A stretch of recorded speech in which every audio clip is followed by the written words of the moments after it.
Welcome to the weather forecast for the week beginning Wednesday, June 30th, 2021. Can't believe another month is ending. This is Chief Meteorologist John Ensworth for Longmont Public Media. To get our lunar calendar back in line, I'm keeping last week's lunar phase, so Thursday, July 1st will be the third quarter moon in this forecast period. Looking at drought, not much is changing. Everything east of the divide is remaining drought-free. If you take a look at last week to this week, things got a little worse up here. Larimer County, a little worse on the Utah border, but just tiny changes.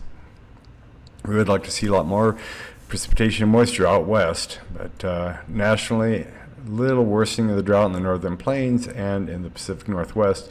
We have all that record heat going out there, just baking everything. We're losing soil moisture because of that. It's being the other side of the high pressure system and the ridge west of us. Taking a look at Wednesday's fire status, the other fires here that I labeled last week, I've taken their labels away because they're 90 to 100% contained. The ones that are not are the Muddy Slide, Oil Springs, and Sylvan. Still pretty open, but with the cooler temperatures and the moisture, higher humidities, these are probably going to be easier to fight, as we've seen with the other fires that are already in much better shape. And looking at smoke, we don't have very much fire activity expected over the next day from the beginning of this forecast period, so nothing much there to be concerned about either. Something happening up here in Northern California, and that's not good, or Nevada. So looking at precipitation, we did get some good precipitation out west. The light greens are a ½ inch to an inch, so the western slopes did get some relief.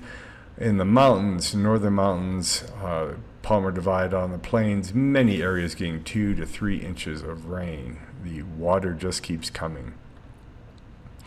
Also, to get the severe weather maps in line, I have not changed this from last week. So going to the first week of July, we still have that chance of severe weather, but as you see, we won't have that over the next few days. So the big picture is we have this low out west with this trough. Over the top of it is a big ridge that's roasting the Pacific Northwest. With the low down here and the high to our east, we have this feed of tropical moisture pumping up into the nation, and we're kind of the focus of all that incoming moisture, as is Texas. So by Wednesday, the upper air pattern has the low still to our west, ridge out here.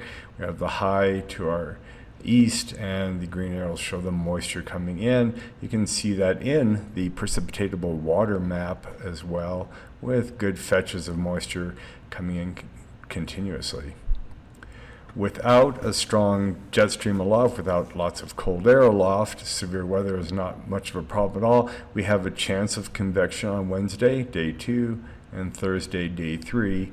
The severe things are confined to the East Coast and northeastern U.S. By Sunday, 4th of July, Independence Day, we have a high reestablishing itself. It takes a while to really build, and we'll see that in just a moment. A little weakness in between, but with the high to our west, we still have north-northwest flow. So we will keep cooler temperatures. That doesn't do anything to relieve the western states, though. They got southerly flow arcing up over this big ridge, kind of extending towards them. So still hot out there and still normal to below normal here. Taking a look at that, something must have gone crazy with the model. This is the current GFS ensemble, but look at these temperatures. They have a high in 70s, mid-70s, with 84 being up here, normally 87 to 89. So probably can discount this run. There's something wacky that happened there. Precipitation that looks accurate, especially with the increase in storminess with passing shortwave and a blob of additional moisture coming in for the end of this week. By Independence Day, we have a little less coverage and showery activity, and then the daily afternoon pulse of thunderstorms off into the following 10 days. So let's put this in motion, taking a look at this low pressure here, this weakness in the in the upper atmosphere, kind of extension of this trough. As we approach Saturday into Sunday, high pressure starts to get its act together. It isn't really strong initially, and then it gets strengthened by the beginning of next week. But it's down here around Vegas and Southern California. We are on the north flow side of the circulation. Going into Thursday next week, the high really builds up into the Rockies, but we continue with northerly flow aloft. Pretty interesting. So that's not what you normally see. Let's take a look at the temperatures. Because of the position of the circulation and the high, keep an eye on the western states as they just bake. And we continue to have below normal temperatures on this side of the Continental Divide. There's the afternoon thunderstorms popping up that cool the area. There they are again in the afternoon. So the daily pulse of afternoon thunderstorms going through the 4th of July, Independence Day, and on into next week. When the heat really builds again late next week in the west, we warm up a little bit, but goodness, compared to what we could have had, we are getting off pretty nicely. I won't play too much of the moisture flow map here. This is the precipitable water, and the green coloration is above normal amounts of atmospheric moisture, not precipitation, and the browns are below normal. There's a cold front spreading down with dry air, but we just stay saturated and with moisture. There's just a lot of moisture here. So as long as we don't have a ridge right overhead suppressing upward motion, we have afternoon thunderstorms that can pop off any day. Again, for this, I won't play much of it either. You can see the afternoon showers. Here's Thursday noon. Friday's our wettest day with good coverage of storms. Friday and then into Saturday, we have another good pulse of storms. For Independence Day, it gets going on the mountains and sweeps by pretty quickly. For Monday, the same thing happens. It does kind of dry out later in the week, but that's kind of far away, and maybe the model isn't capturing reality as much as we'd want.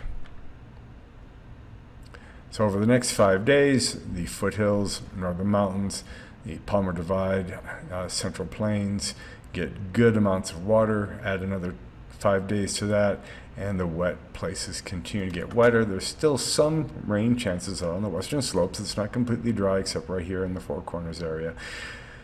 But yep, moisture west of the divide is something we still need a lot more of. So I'm going a little warmer than the GFS ensemble with low 80s, upper 70s. In the weekend we warm up as the ridge kind of establishes itself. Even though we have northerly flow, just means we won't go into the above normal area, and then we cool down again next week. Daily chances of thunderstorms, best chance of storms and rain this week will be Friday into Saturday morning. We can take a look at the long term, and the Weather Service has not done a great job with capturing the month ahead. We've been wet and moist much of the time, and here they have above average chances of above normal temperatures for July. That hasn't occurred every day, but we'll see. And then taking a look at precipitation, they have us around normal, below normal in the Pacific Northwest. That's believable, and very moist in the southeastern U.S. So we'll keep an eye on that. And back up here to one graphic I missed for Independence Day. Oh, it is fighting me, isn't it? You just don't want to do this one. Independence Day, we'll have a high of 88 Fahrenheit, low of 59. For Longmont, the sort of replacement fireworks over at Fox Creek will begin around 9:45 p.m. The temperature at that time should be about 72. 50% cloud cover, only about a 15-20% chance of showers. They should have moved through by that time, if there are any. Light winds out of the north-northwest. All right, so we zip back up to the end. crazy time, but here I am out in the woods trying to keep weather going even though I'm on vacation. So thank you for your patience. For frequent weather updates and local news, check out Longmont Leader, longmontleader.com. This has been Chief Meteorologist John Ensworth. Keep looking up.